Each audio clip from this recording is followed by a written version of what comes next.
Thank you, as you were. Very important for me, this, because then I can get from you the feeling on the ground floor and what's really affecting you.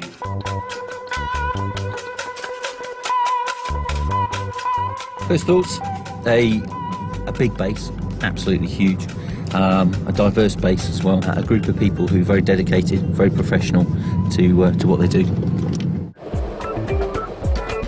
We do have crews on standby, different levels of readiness to provide a standby capability for just about anything really. We'll fly them throughout the day and throughout the night as well.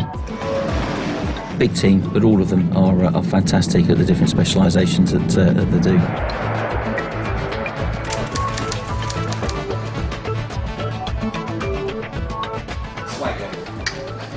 This is a headquarters designed for 55 people, 67 in the room, 150 on strength.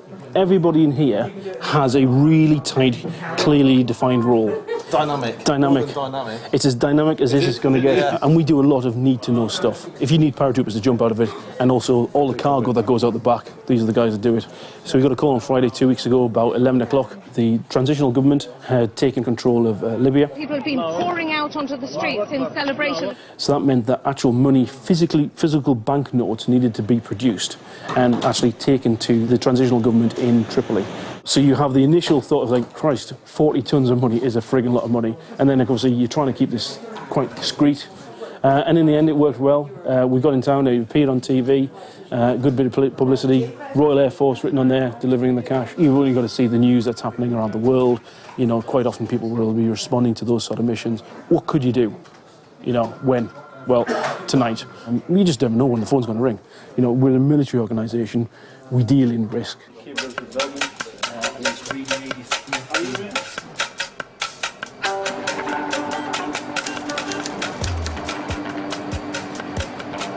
I'm a co-pilot on the TriStar with 216 Squadron, sea-based at Brize Norton. Been on the squadron for about 3 years, probably coming up to about 4.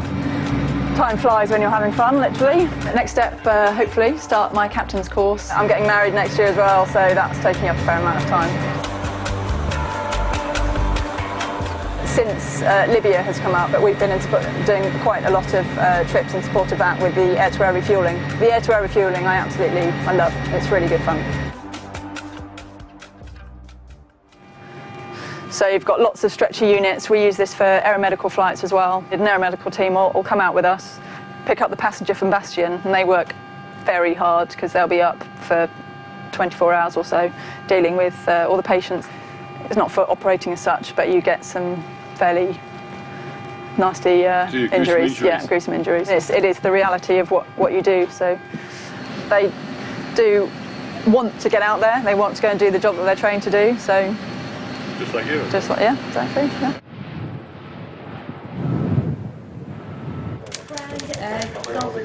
Oscar Sierra Charlie taxis. QFE. Q&A. Thank you very much. We've just had 6 controllers leave, so we've got new controllers in. We're getting another new controller next week and starting from the beginning. Aisha's been with us a week now. Runway 26 left hand, QFE at 1000, QNH 1010. It's the first time she spoke to a live aircraft. It's fine, because you get practice when you train, so it's just like speaking to someone else.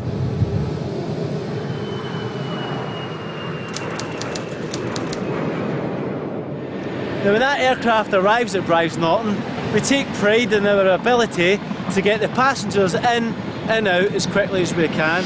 So what I do here is that I make sure that all the passengers get to where they need to go. Afghanistan, Falkland Islands, Cyprus, any exercises worldwide. So welcome, this is the RAF Brize Norton. It's a station commander's lounge, but for old money, commonly known as and referred to as the VIP lounge. Kind of people I've had in here, it's David Beckham, Cheryl Cole, David Jason, Ala Duchette Rodders. They've all been in here, and this is where we'll seat them before they go out to the flight.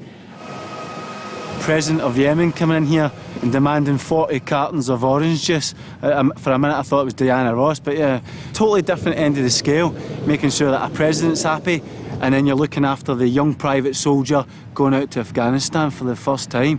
You know, that's when it really hits home. Carousel's fired up. Bags are being offloaded as we speak. No delights a lazy officer, so I'm going to muck in. So this is the weapon bundles coming in. Fuck me, that one's heavy.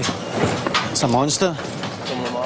You're just looking to leave your weapon and stuff to then come back for in your box. What we'll do is we'll get your kit down there. So that's a great thing about being a movements officer. You can get amongst it. You work with your staff, you work with the public, servicemen going out, and there's nothing more satisfying when you see it all just start to fall in line and come together.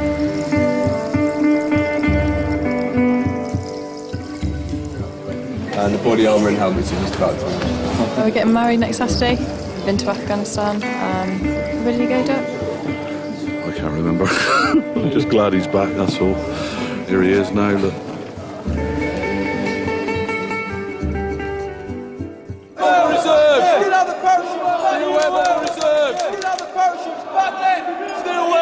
It's a man-made fibre, okay, and so no trees were harmed in the process of making this.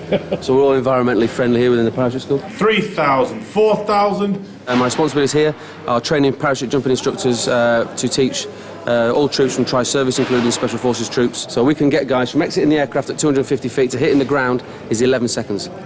So they've got to be dead sharp on their drills before they get out here. Go! Ho! Hey! The idea is to train them into the art of a patrol. So they jump out the aircraft together and they try and land them together on the drop zone in the same area. And then they go about doing their business. And then we can get back in time to watch it on CNN if it does, or Sky, sorry.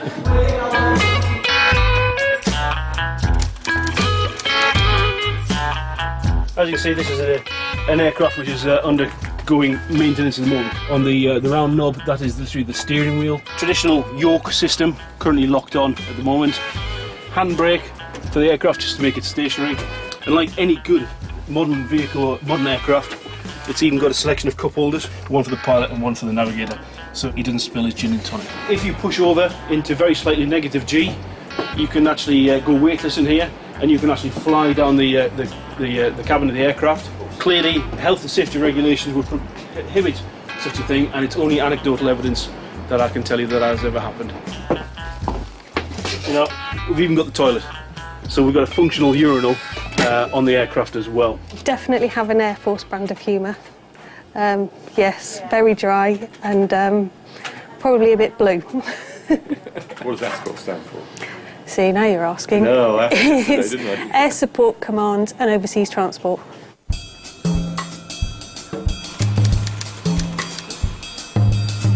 The main focus of Brize Norton was passengers. We're now doing both, passengers and a massive influx of freight. And in fact, since RAF Lynham closed, we are the only place in the Air Force. We control the whole freighting system now. We move anything from weapons, ammunition, bloods, vaccines, armoured mastiff vehicles for troops in Afghanistan. It's almost endless. It is a huge task. It's 24 hours a day here. The lads and lasses don't stop. It's basically doing a security sweep covering all the exports for arms explosives, weapons, anything like that. I'm on it. 250 in the window, please.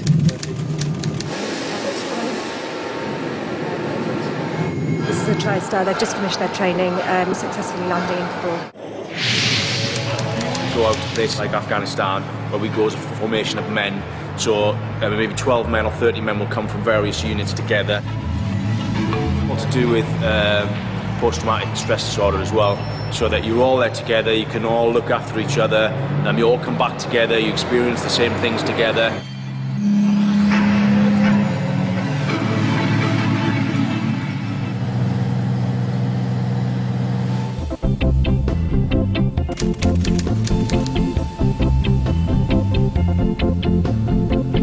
We turn up at the 5-hour to-go point. Most of the lads will re-speak to the movement section and get a rough idea what we got.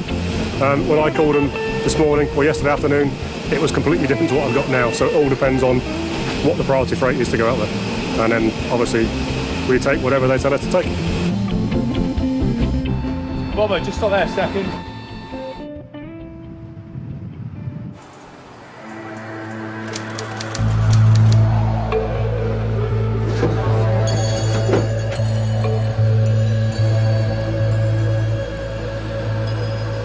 Reminded that personal mobile phones must be switched off in theatre due to the security threat that it presents.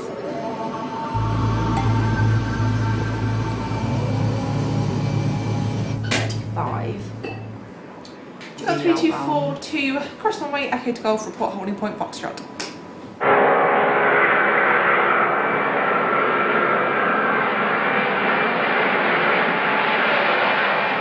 That's all the junior ranks living accommodation. They call this the junior ranks village now because all the blocks have shot up. So we live in the junior ranks village. It's a big kitchen. The most we've ever fed here is 1,600. It's busy at the moment. Half the team will produce breakfast, half the team will produce lunch because the station is a 24-hour station. And they do work all through the night. Yeah, we're just going to probe the food now. Make sure it's all hot enough on the servery.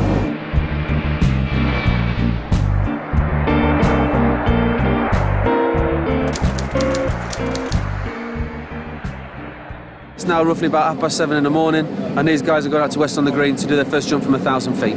These have been with us now for 2.5 weeks, and they're due to come to the end of their course. The weather, it's cold, it's quite a lot like you can see out the window most of the way. There's a few showers in Wales. I've got 38 guys.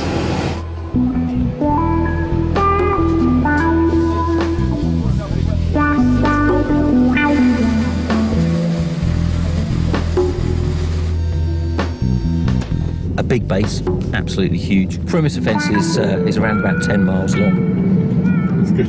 Yeah, do you like that? Yeah, that was great.